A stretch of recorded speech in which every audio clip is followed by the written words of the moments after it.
नमस्कार मित्रांनो, घरोघरी मातीच्या चुली या मालिकेच्या 22 नोव्हेंबरच्या भागात आपल्याला पाहायला मिळणार आहे. आता ऋषिकेश जानकीच्या चाळीत आलेला असतो त्यावेळी चुकून जानकीची आणि ऋषिकेशची डोक्याची टक्कर होते. तर त्याला पाहिल्यानंतर जानकी त्याला म्हणते तू. तर ऋषिकेश म्हणतो हो मीच. तर जानकी त्याला विचारते तू माझ्या चाळीत काय करतोयस. तर ऋषिकेश म्हणतो मी असणार आहे तुझा सख्खा शेजारी. तर जानकी म्हणते सख्खा शेजारी की पक्का वैरी.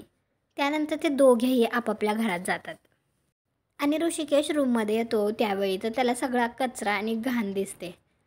तर आता ऋषिकेश मनात म्हणतो ऋषिकेश रणदिवे मोठ्या तोऱ्यात घर सोडून आलास ना, चला मग आता लागा कामाला, हातात झाडू घ्या. तर आता ऋषिकेश साफसफाई करत असतो त्यावेळी तो कचरा बाहेर फेकतो आणि नेमकं त्याचा कचरा जानकीने काढलेल्या रांगोळीवरती पडतो. तुम्हाला काय वाटतं आता यावरून परत जानकी आणि ऋषिकेशचे भांडण होतील का? कॉमेंट करून नक्की सांगा. व्हिडिओला लाईक करा, आपल्या मराठी मालिका चॅनलला सबस्क्राईब करा. भेटू पुढील भागात.